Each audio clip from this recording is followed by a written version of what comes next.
Alô, comunidade das redes sociais! Mais uma vez aqui para tratarmos de mais um tema.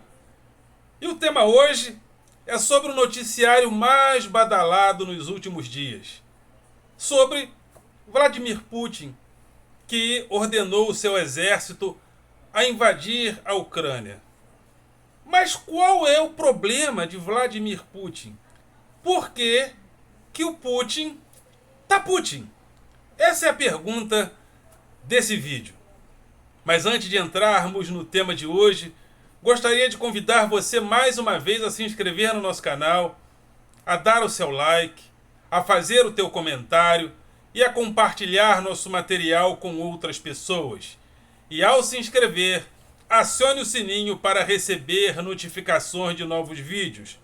Dê like, compartilhe, comente. Principalmente se você compreende a importância desse canal, que tem dois objetivos: convidar a classe dos professores para que nós possamos participar do debate público. Nós, professores, não podemos apenas ser os chatos da greve. Mas é importante que o professor, por exemplo, ao terminar a universidade, sobretudo as universidades públicas, que ele continue em diálogo com a universidade, que ele continue produzindo trabalhos universitários. Isso é importante. Incentivo para isso. É importante que o professor não saia das universidades e vá para as escolas serem babás de luxo. Senão o professor vira babá. Não, o professor deve ser considerado um intelectual, sobretudo um intelectual orgânico, dentro da educação a partir do chão da escola. Mas é necessário que para isso ele seja valorizado em todos os sentidos também. Porque uma sociedade que não valoriza o magistério, isso é coisa muito séria. Significa que essa sociedade não valoriza o saber e o conhecimento. Aí, o que acontece? Olavo de Carvalho, que não conseguiu passar da 5ª série, vira filósofo. Em uma sociedade como essa. E é tratado como filósofo, às vezes, absurdamente, pela imprensa. E é importante que o professor esteja no debate público, conhecer ele, que é um conhecedor das bases do conhecimento filosófico, é importante que ele aponte o que é um ideólogo e o que é um filósofo. Senão as pessoas vão dizer, baseadas nesses varões de Plutarco, que o nazismo é de esquerda, por pura falta de conhecimento. Então é importante que o professor esteja no debate público. E você, professor, não seja tiozão do churrasco. Muito professor tiozão do churrasco. Muito professor também, não sei se é por falta de formação continuada, muito professor tiozão do churrasco, repetindo que vacina mata, que não vai vacinar os filhos porque vacina mata. Então, gente, muito cuidado. Você que é professor, não seja tiozão do churrasco. Seja um defensor dos princípios da ciência. A ciência já está, a comunidade científica já chegou a conclusões a respeito da vacina e a respeito da vacinação de crianças para que o vírus não sofra mutações. Então, você que é professor, não seja não reproduza o tiozão do churrasco lá da tua família. Não seja um, pelo amor de Deus. Repetindo, você é professor. E se você é professor e está em sala de aula, você é um reprodutor crítico, não um reprodutor acrítico da ciência. Então o professor não vai para a sala de aula repetir opiniões, crenças e tradições. Para isso, o professor não precisaria estudar. O professor não é reprodutor do senso comum. Então, e também esse canal tem o objetivo de combater o pensamento binário, o nós e eles fácil, que agora, simplesmente, por exemplo, interpreta que o problema no Oriente Médio no Oriente Médio não, na Europa Oriental, é um problema da Guerra Fria. Tem gente ainda interpretando que o problema ali é um problema de stalinismo contra o não stalinismo do mundo. Calma, gente, não é por aí. Então vamos falar sobre isso. E também tem o meu grupo de Facebook, Filosofia com Eldon Rosa Masson, e o meu blog através do endereço rosamasson.blogspot.com. Rosa Masson sempre com 2 S e tudo junto. Então vamos já ao problema. Putin tá Putin. Mas por que Putin tá Putin? Eu gosto muito de um pensador chamado Byung-Chul Han, e ele faz uma análise sobre o mundo da atualidade. Esse mundo baseado no comportamento libertário que é próprio dessa realidade pós queda do Muro de Berlim, dessa realidade hoje onde o mundo está integrado, inclusive digitalmente. Esse mundo é completamente diferente do mundo até o fim da Guerra Fria, até a queda do Muro de Berlim. E uma das diferenças, inclusive colocadas por Byung-Chul Han no seu livro, nas suas obras, é que até a queda do Muro de Berlim, nós tínhamos um mundo imunológico, onde nós criávamos ilhas ideais, ilhas éticas e ilhas morais. Então existia um mundo controlado, dominado economicamente pelo bloco capitalista, tendo à frente os Estados Unidos, e um mundo comunista, liderado econômica e politicamente pela União Soviética. Então existiam maneiras de um mundo se resguardar em relação ao outro. Isso não é novo, isso aconteceu guardadas as devidas proporções no passado, onde nós tínhamos diferenciações entre o protestantismo e o catolicismo, sobretudo a partir das reformas protestantes do século XVI em diante. Tivemos vários cismas religiosos e políticos no mundo que criaram esses lugares de representações éticas e morais de um lado e outros lugares de representações éticas e morais de outro. Então tínhamos um mundo imunológico que procurava se imunizar da influência do outro. Porém, com o fim do poderio do bloco comunista governado, dominado pela União Soviética, passamos a ter um mundo gradativamente cada vez mais integrado, sobretudo com a presença maciça das instituições bancárias que foram se globalizando cada vez mais, tendo em vista esse mundo sem tantas barreiras comerciais assim. Afinal de contas, os blocos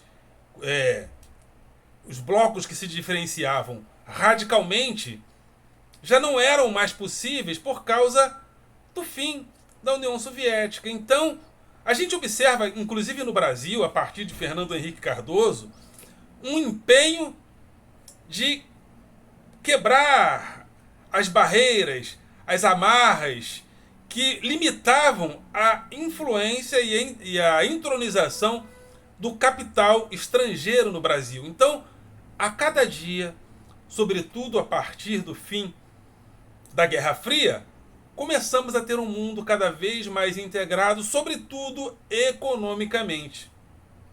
Esse mundo é chamado também de mundo neoliberal.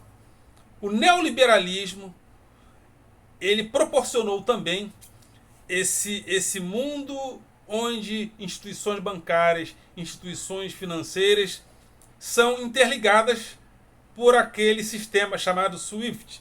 Ou seja, agora os Estados Unidos está propondo que a Rússia seja retirada do sistema SWIFT. E ela sendo retirada do sistema SWIFT, isso dificultaria muito as transações comerciais da Rússia com o mundo. Só que esse mundo de supostas inimizades, ele é tão contraditório que mesmo a Rússia tendo todo essa contradição dos países ocidentais, sobretudo, ela os outros países também dependem muito e muito e muitíssimo da Rússia, porque economicamente o mundo está integrado. Então nós temos um problema, sobretudo capitalista, um problema sobretudo liberal, um problema sobretudo neoliberal, porque todos estes conflitos se dão no seio do capitalismo, no seio do liberalismo e no seio do neoliberalismo, que é considerado como algo inquestionável, sobretudo na imprensa oficial. Ou seja, é proibido. É como se fosse proibido criticar o liberalismo, o neoliberalismo e o capitalismo nessa sua atual performance. E quando caiu, e quando houve o fim da União Soviética, sobretudo da União Soviética comunista, a Rússia caminhou para um lugar de empobrecimento, porque ela era a segunda potência do mundo até o final da Guerra Fria, ou seja, do pós-guerra, do pós-segunda guerra até o final da Guerra Fria, a Rússia era a segunda maior potência do mundo. Com a chegada do capitalismo lá, sobretudo a partir da presença de Mikhail Gorbachev, a União Soviética, ou seja, a Rússia se empobreceu. A Rússia se empobreceu. A Rússia se empobreceu, porém militarmente ela continuou muito poderosa. Mas a população foi se empobrecendo cada vez mais. E hoje existe uma dificuldade muito grande de Vladimir Putin, e é por isso que ele está Putin. Há uma dificuldade muito grande de Vladimir Putin manter a sua popularidade diante das acusações, inclusive, de que ele está no poder por fraude eleitoral. E quem é Putin? Quem é Vladimir Putin? Vladimir Putin foi um membro da KGB. Um membro da KGB porque no período da Guerra Fria houve a formação da OTAN, da Organização do Tratado do Atlântico Norte. E o Pacto de Varsóvia era um acordo realizado entre os países do bloco comunista para se opor à OTAN. Porém, com o fim do capitalismo, a OTAN começou a se expandir e os próprios países que eram comunistas naquela época passaram a não ver mais tanto problema assim na presença da OTAN. Porém, existe um indivíduo chamado Vladimir Putin, que está Putin da vida, que para manter a sua hegemonia política precisa criar fantasmas. Então, e ele precisa criar fantasmas baseados no mundo que ele viveu, que era o mundo da Guerra Fria, onde existiam inimigos externos ocidentais, inimigos externos da OTAN. Ele começou a alimentar essa inimizade contra a suposta presença prejudicial da OTAN no seu comportamento nacionalista e começou a influenciar pessoas dentro da Rússia contra essa OTAN, esse fantasma da OTAN. Então ele recria na cabeça das pessoas um imaginário de um mundo que não existe. Aquele mundo imunológico, onde havia uma separação radical de um bloco contra o outro, onde a última expressão foi a separação radical entre o bloco capitalista e o bloco comunista. Ele procura manter esse tipo de separação na mente das pessoas para fomentar o seu nacionalismo, para que ele possa continuar no poder. Agora, é claro que existem vários precedentes perigosos aí. E o Brasil precisa se posicionar. Por quê? Porque há comportamentos políticos que se reproduzem a partir de um determinado lugar comportamental. Né? Movimentos como o nazismo, o fascismo fizeram parte de um movimento nacionalista de uma determinada época, que, guardadas as devidas proporções, influenciou o getulismo, influenciou a Argentina com o peronismo, enfim. Quando o mundo se dividiu em blocos capitalista e comunista, isso se tornou uma tendência. Depois o mundo começou a caminhar pelo neoliberalismo. Isso foi se tornando uma tendência. Então, evidentemente que é preocupante uma nação invadir a outra por pressupostos não muito claros. Mas isso não é novidade. Estados Unidos cansou de fazer isso. Inclusive invadiu o Iraque com a suposição de que eles tinham armas de destruição em massa, armas atômicas, enfim. Mas todas essas contradições se dão no seio do capitalismo, no seio do liberalismo, no seio do neoliberalismo, onde todas as forças políticas e, sobretudo, econômicas do mundo estão integradas dentro de sistemas de informações como o SWIFT.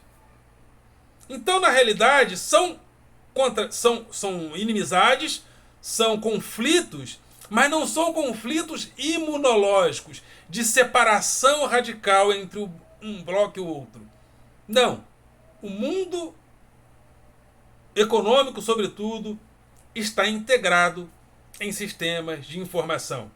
Então, essa informação, essas colocações de Vladimir Putin, de que existe o fantasma de uma OTAN perigosa, isso é uma coisa que ele fala para manter os pressupostos do seu nacionalismo, de um nacionalismo que, segundo ele, o fortaleceria politicamente para que ele pudesse permanecer no poder como um czar, uma espécie de czar contemporâneo. Mas não há, o mundo está integrado. Esse mundo que Vladimir Putin quer criar está literalmente morto. Não existe mais esse imperialismo. Esse imperialismo onde um ponto criava uma hegemonia contra um outro ponto que tinha uma outra hegemonia. Ou seja, o capitalismo ele coloca todos dentro de uma grande ciranda financeira e econômica mundial. E é dentro dessas lutas por hegemonia econômica que as coisas acontecem. É um capitalismo que predomina na Rússia e que quer hegemonia. E existe um capitalismo que predomina nos Estados Unidos e em tantos outros países do mundo que quer hegemonia.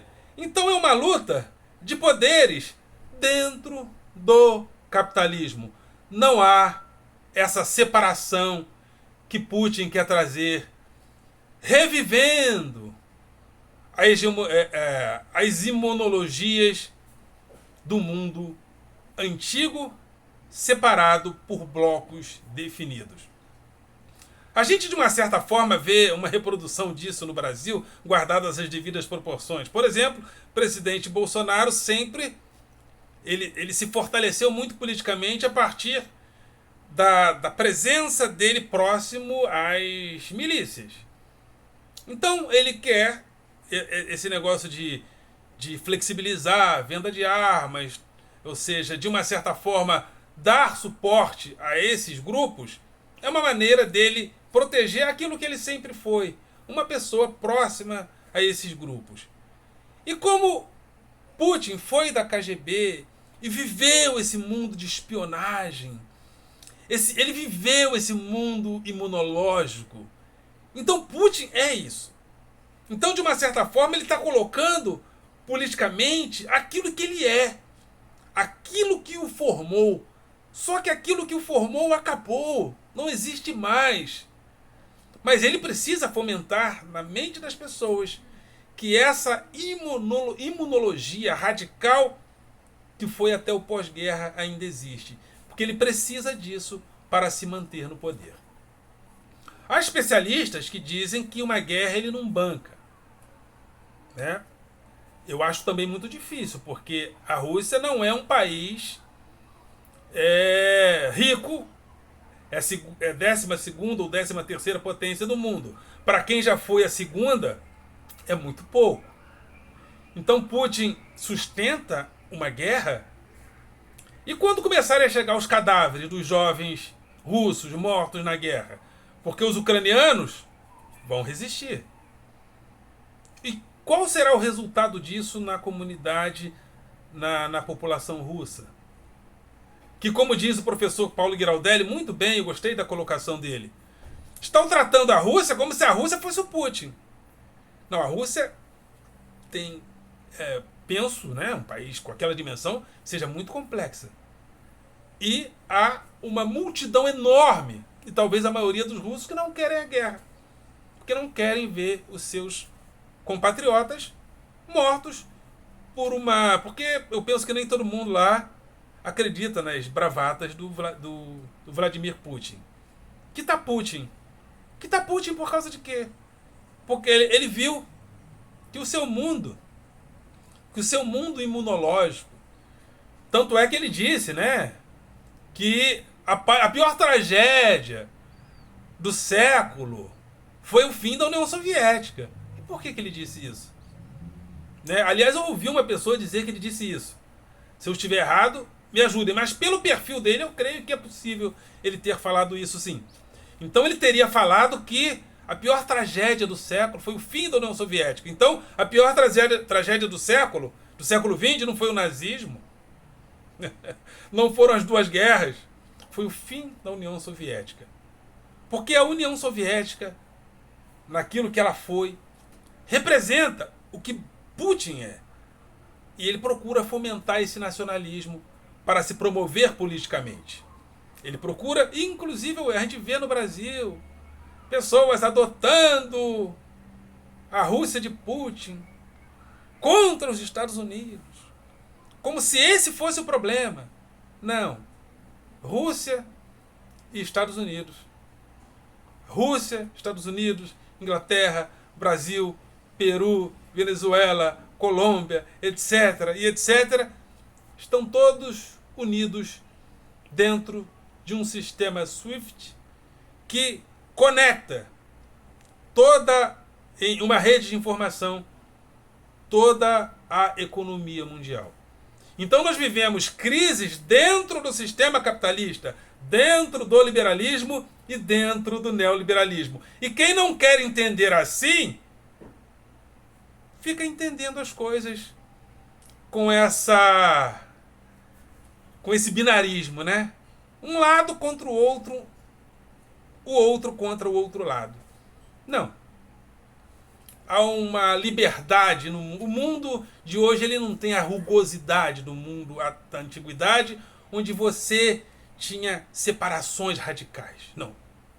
Estamos todos integrados dentro do sistema capitalista, dentro do liberalismo, dentro do neoliberalismo. E toda a contradição se dá em meio a isso. Aí vem os tontinhos aí, não, o comunismo, aí tudo aquilo que eles não gostam é comunismo, como se o mundo ainda estivesse dividido radicalmente, imunologicamente, entre o lado A e o lado B. Não está.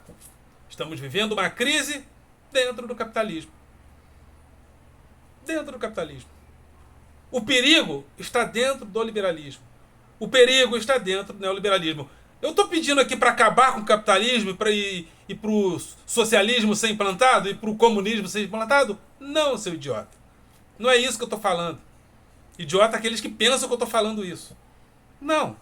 Eu estou falando que nós precisamos controlar e questionar os absurdos e as contradições dentro do capitalismo.